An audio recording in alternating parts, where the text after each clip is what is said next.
भारत माता की। भारत माता की। भारत माता की। थाने सगळाने राम राम। राजस्थान के राज्यपाल हरिभाऊ बागड़े जी,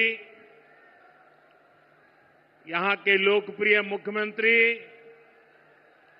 श्रीमान भजनलाल जी, पूर्व मुख्यमंत्री बहन वसुंधरा राजे जी, केंद्रीय कैबिनेट के मेरे साथी अश्विनी वैष्णव जी, अर्जुन राम मेघवाल जी, राजस्थान की उप मुख्यमंत्री दिया कुमारी जी, प्रेमचंद जी, राजस्थान सरकार के अन्य मंत्रीगण, संसद में मेरे साथी मदन राठौड़ जी, अन्य सांसद और विधायकगण और मेरे प्यारे भाई और बहनों, आप सभी यहां इतनी विशाल संख्या में आए हैं और इतनी भयंकर गर्मी के बीच, और आज इस कार्यक्रम से देश के 18 राज्य और केंद्र शासित प्रदेशों से भी लाखों लोग ऑनलाइन आज यहां हमारे साथ जुड़े हैं। अनेक राज्यों के राज्यपाल, मुख्यमंत्री, लेफ्टिनेंट गवर्नर, अन्य जनप्रतिनिधि आज हमारे साथ हैं। मैं देश भर से जुड़े सभी महानुभावों का, जनता जनार्दन का अभिनंदन करता हूं। भाइयों और बहनों, मैं यहां पर करणी माता का आशीर्वाद लेकर आपके बीच आया हूं। करणी माता के आशीर्वाद से विकसित भारत बनाने का हमारा संकल्प और मजबूत हो रहा है। थोड़ी देर पहले विकास से जुड़ी 26,000 करोड़ रुपए की परियोजनाओं का यहां शिलान्यास और लोकार्पण हुआ है। मैं इन परियोजनाओं के लिए देशवासियों को, राजस्थान के मेरे भाई बहनों को बहुत बहुत बधाई देता हूं। साथियों, विकसित भारत बनाने के लिए आज देश में आधुनिक इंफ्रास्ट्रक्चर बनाने का बहुत बड़ा महायज्ञ चल रहा है।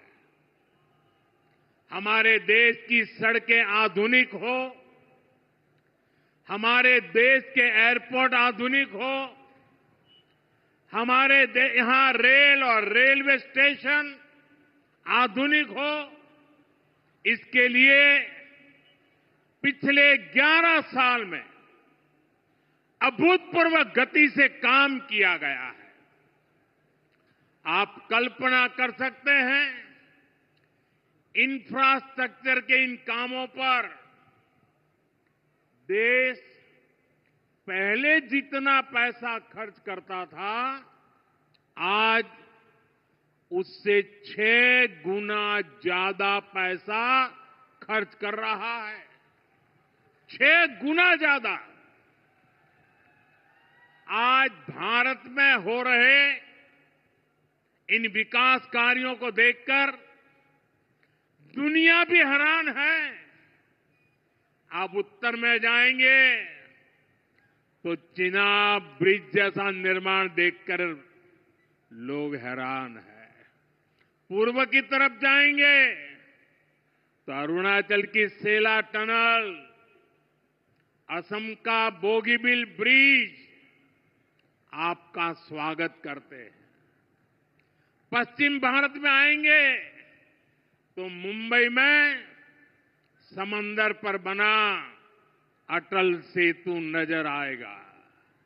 सुदूर दक्षिण में देखेंगे तो पंबन ब्रिज मिलेगा, जो अपनी तरह का देश का पहला ब्रिज है। साथियों, आज भारत अपनी ट्रेनों के नेटवर्क को भी आधुनिक कर रहा है। ये वंदे भारत ट्रेनें, अमृत भारत ट्रेनें, नमो भारत ट्रेनें, ये देश की नई गति और नई प्रगति को दर्शाती है। अभी देश में करीब 70 रूट पर वंदे भारत ट्रेनें चल रही है। इससे दूर सुदूर के इलाकों में भी आधुनिक रेल पहुंची है। बीते 11 साल में सैकड़ों रोड ओवरब्रिज और रोड अंडरब्रिज का निर्माण किया गया है। 34,000 किलोमीटर से ज्यादा के नए रेल ट्रैक बिछाए गए हैं। अब ब्रॉडगेज लाइनों पर मानव रहित क्रॉसिंग, वो बात इतिहास बन चुकी है, खत्म हो चुकी है। हम मालगाड़ियों के लिए अलग से स्पेशल पटरियां, डेडिकेटेड फ्रेट कॉरिडोर का काम भी तेजी से पूरा कर रहे हैं। देश के पहले बुलेट ट्रेन प्रोजेक्ट पर काम चल रहा है और इन सबके साथ ही हम एक साथ देश के करीब 1300 से अधिक रेलवे स्टेशनों को भी आधुनिक बना रहे हैं। साथियों, आधुनिक हो रहे इन रेलवे स्टेशनों को देश ने अमृत भारत स्टेशन का नाम दिया है। आज इनमें से 100 से अधिक अमृत भारत स्टेशन बनकर के तैयार हो गए। सोशल मीडिया पर भी लोग देख रहे हैं कि इन रेलवे स्टेशनों का पहले क्या हाल था और अब कैसे इनकी तस्वीर बदल गई है। साथियों, विकास भी, विरासत भी, इस मंत्र का इन अमृत भारत रेलवे स्टेशनों पर उसका नजारा साफ साफ दिखाई देता है। ये स्थानीय कला और संस्कृति के भी नए प्रतीक है। जैसे राजस्थान के मांडलगढ़ रेलवे स्टेशन पर महान राजस्थानी कला संस्कृति के दर्शन होंगी। बिहार के थावे स्टेशन पर मां थावे वाली के पावन मंदिर और मधुबनी चित्रकला को दर्शाया गया है। मध्य प्रदेश के ओरछा रेलवे स्टेशन पर आपको भगवान राम के आभा का एहसास होगा। श्रीरंगम स्टेशन का डिजाइन भगवान श्री रंगनाथ स्वामी जी के मंदिर से प्रेरित है। गुजरात का डाकोर स्टेशन रणछोड़राय जी से प्रेरित है। तिरुवन्नामलई स्टेशन द्राविड़ वास्तुकला के अनुसार डिजाइन किया गया है। बेगमपट स्टेशन पर आपको काकतीय साम्राज्य के समय का आर्किटेक्चर देखने को मिलेगा। यानी हर अमृत स्टेशन पर आपको भारत की हजारों साल पुरानी विरासत के दर्शन भी होंगे। ये स्टेशन हर राज्य में टूरिज्म को भी बढ़ावा देने के माध्यम बनेंगे, नौजवानों को रोजगार के नए मौके देंगे और मैं उन शहर के नागरिकों को, रेलवे में यात्रा करने वाले पैसेंजर से प्रार्थना करूंगा, ये सारी संपत्ति के मालिक आप हैं। कभी भी वहां गंदगी न हो, इस संपत्ति का नुकसान न हो, क्योंकि आप उसके मालिक हैं। साथियों, इंफ्रास्ट्रक्चर बनाने के लिए जो पैसा सरकार खर्च करती है, वो रोजगार भी बनाता है, व्यापार कारोबार भी बढ़ाता है। जो हजारों करोड़ रुपए सरकार लगा रही है, ये पैसा मजदूर की जेब में जा रहा है, ये दुकानदार को मिल रहा है, दुकान और फैक्ट्री में काम करने वाले लोगों को मिल रहा है। रेत, बजरी, सीमेंट, ये सारी चीजें ढोने वाले ट्रक, टेम्पो चलाने वालों को भी इससे फायदा होता है।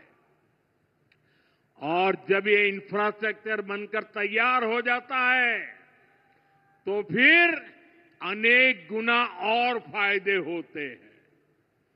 किसान की उपज कम कीमत में बाजार तक पहुंचती है, वेस्टेज कम होती है, जहां सड़कें अच्छी होती हैं, नई ट्रेनें पहुंचती हैं, वहां नए उद्योग लगते हैं, पर्यटन को बहुत बढ़ावा मिलता है।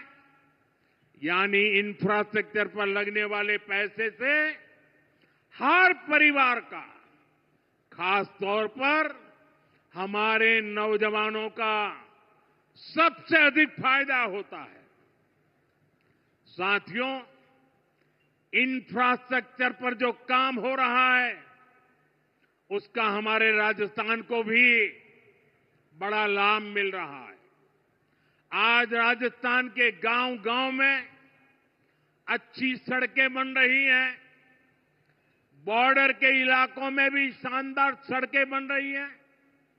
इसके लिए बीते 11 साल में अकेले राजस्थान में करीब 70,000 करोड़ रुपए खर्च किए गए हैं। राजस्थान में रेलवे के विकास के लिए भी केंद्र सरकार इस साल करीब 10,000 करोड़ रुपए खर्च करने जा रही है। ये 2014 से पहले की तुलना में 15 गुना अधिक है।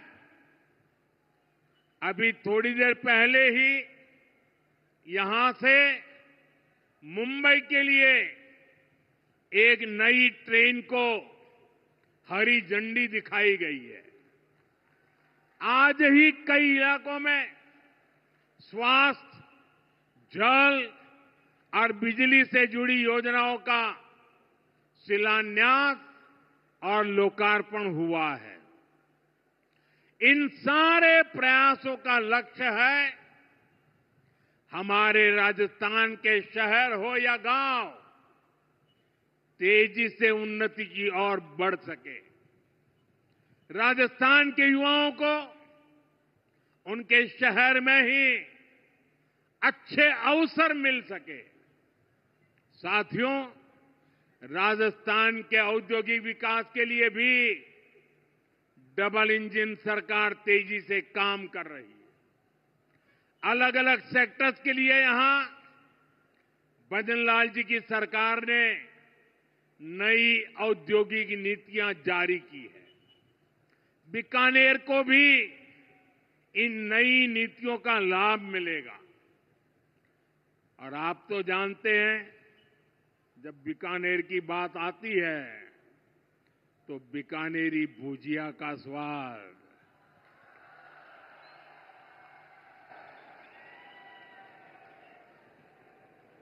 और बीकानेरी रसगुल्लों की मिठास,